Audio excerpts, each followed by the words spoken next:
இன்றைய காலை பொழுதிலும் கூட இது வானத்தின் வாசல் ஊழியத்தின் மூலம் உங்களை சந்திப்பதில் கர்த்தருக்குள் மிகுந்த சந்தோஷம் அடைகிறேன். இன்றைக்கு அநேகருடைய வழிகள் வித்தியாசமாக இருக்கிறது. அநேகர் பாவ வழிகளுக்குள் போய்கொண்டிருக்கிறார்கள். அநேகர் நல்வழிகளில் நடந்து கொண்டிருக்கிறார்கள். மாயான உலகத்தில் வாழ்ந்து கொண்டிருக்கும் போது நமக்கு முன்பாக பல பாதைகள் இருக்கிறது. நாம் தெரிவு செய்யக்கூடிய பாதை நல் பாதையாக இருக்க வேண்டும். அந்த பாதையில் கர்த்தர் நம்மை வழிநடத்தி செல்பவராய் இருக்க வேண்டும். அந்த பாதைகளைத்தான் நாம் தெரிவு செய்ய வேண்டும். ஆண்டவர் நம்மோடு கூட இருக்கிறார் என்பதை நாம் அறிந்து கொள்ள முடியும். இன்றைய காலை பொழுதிலும் கூட ஆண்டவர் நமக்கு தரக்கூடிய நல்ல வார்த்தை என்னவென்றால், நீதிமொழிகள் 3ஆம் அதிகாரம் 6ஆம் வசனம் இவ்வாறாக சொல்லுகிறது: உன் வழிகளிலெல்லாம் அவரை நினைத்துக்கொள், அப்பொழுது அவர் உன் பாதைகளை செவ்வைப்படுத்துவார். வசனம் இவ்வாறாக சொல்லுகிறது: உன் வழிகளிலெல்லாம் அவரை நினைத்துக்கொள், அப்பொழுது அவர் உன் பாதைகளை செவ்வைப்படுத்துவார்.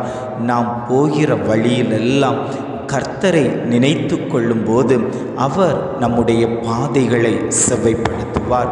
நாம் போகிற பாதை கரடு முரடான பாதையாக இருந்தாலும் சரி, அந்த பாதையை செவ்வைப்படுத்தி நம்மை அழைத்து கொண்டு போகிற தகப்பன்தான் நாம் ஆராதிக்கிற நல்ல தகப்பன். அவரை நாம் ஒருபோதும் மறந்து விடக்கூடாது, மறுத்தும் விடக்கூடாது. இஸ்ரவேல் ஜனங்கள் செங்கடலுக்கு முன்பாக வந்து நின்றபோது செங்கடலை எப்படி தாண்டுவது, அது ஒரு தடையாக காணப்பட்டு கொண்டிருக்கிறதே என்று அவர்கள் இருதயத்தில் நினைத்து கொண்டிருந்த போது ஆண்டவர் மோசேயின் மூலம் செங்கடலை பிளந்து நடுவிலே வெட்டாந்தரை வழியாய் அவர்களை நடத்தி கொண்டு போன தகப்பனைத்தான் நாம் இன்று ஆராதித்து கொண்டிருக்கிறோம். தேவ பிள்ளைகளுக்கு விரோதமாய் அநேக பாதைகள் தடையாக வந்து நிற்கலாம். அதையெல்லாம் பொருட்படுத்தாமல் ஆண்டவரை நோக்கி நீங்கள் முறையிட்டு கொண்டு அவர் காட்டுகிற பாதையில் நீங்கள் நடந்து போவீர்களேயானால், அது மலையாக இருந்தாலும் சரி, பள்ளமாக இருந்தாலும் சரி, கரடு முரடாய் இருந்தாலும் சரி, கோணலான பாதையாய் இருந்தாலும் சரி, நாம் போக வேண்டிய வழியை அவர் நமக்கு காண்பித்து நம்மோடு கூட பிரயாணம் பண்ணக்கூடிய நல்ல தகப்பன் தான் நாம் ஆராதிக்கிற தெய்வம்.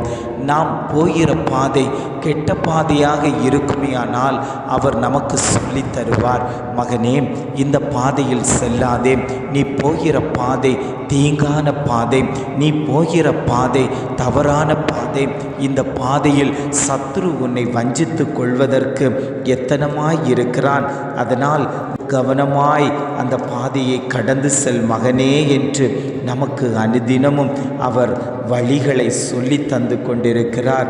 ஆண்டவர் சொல்லும்போது சொல்லுகிறார்: நானே வழியும் சத்தியமும் ஜீவனுமாய் இருக்கிறேன் என்று அவர் வாக்கு கொடுத்து கொண்டிருக்கிறார்.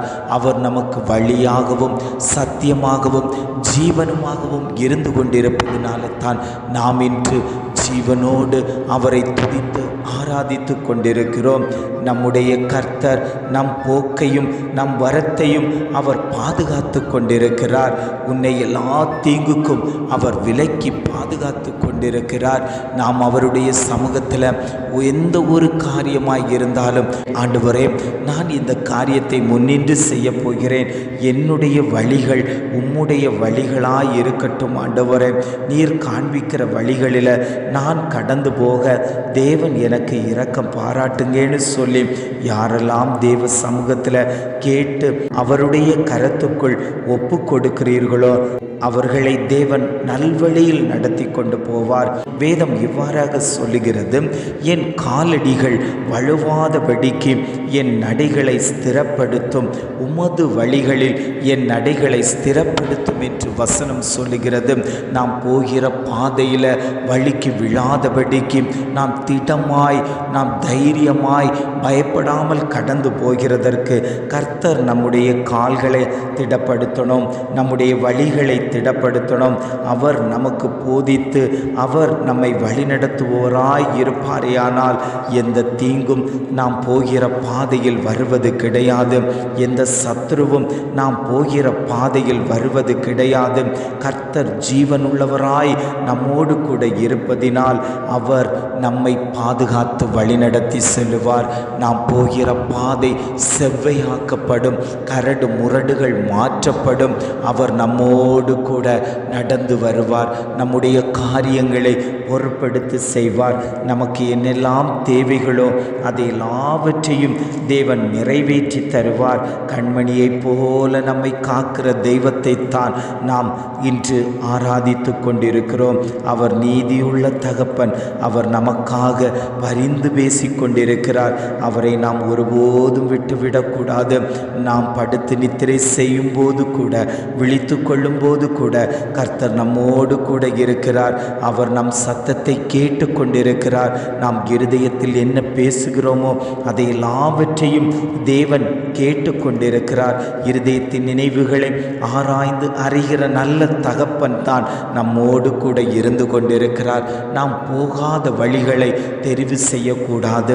துன்மார்க்கனுடைய ஆலோசனையில் நடக்கக்கூடாது. பாவிகளுடைய வழியில் நாம் நிற்கக்கூடாது.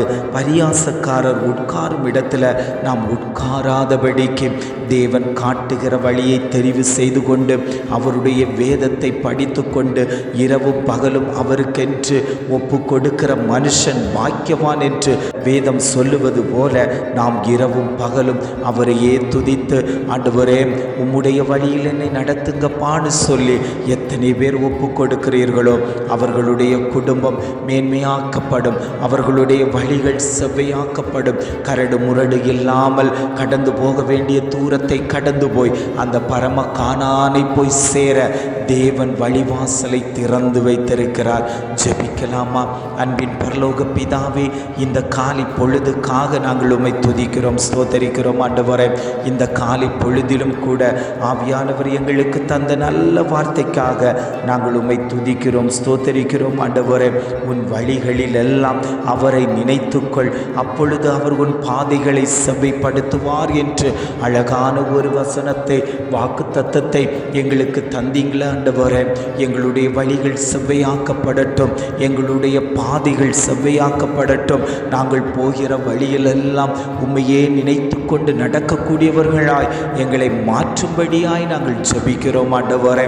இந்த வார்த்தையை கேட்டுக்கொண்டிருக்கக்கூடிய ஒவ்வொரு குடும்பங்களையும் தேவன் பலப்படுத்தும்படியாய் நாங்கள் ஜெபிக்கிறோம். அவர்களுடைய வழிகளை ஸ்திரப்படுத்துங்கப்பா. அவர்களுடைய கால்கள் வழுகி போகாதபடிக்கு அவர்களுடைய நடைகளை ஸ்திரப்படுத்தி, பக்குவப்படுத்தி, தாங்கி, பலப்படுத்தி அவர்களை வழிநடத்தி செல்லும்படியாய் நாங்கள் ஜெபிக்கிறோம். எங்களை தாழ்த்தி தருகிறோம். துதி கன மகிமையெல்லாம் உமக்கே செலுத்துகிறோம். மீட்பர் இயேசுவின் மூலம் ஜெபம் கேளும் நல்ல பிதாவே. ஆமென், ஆமென்.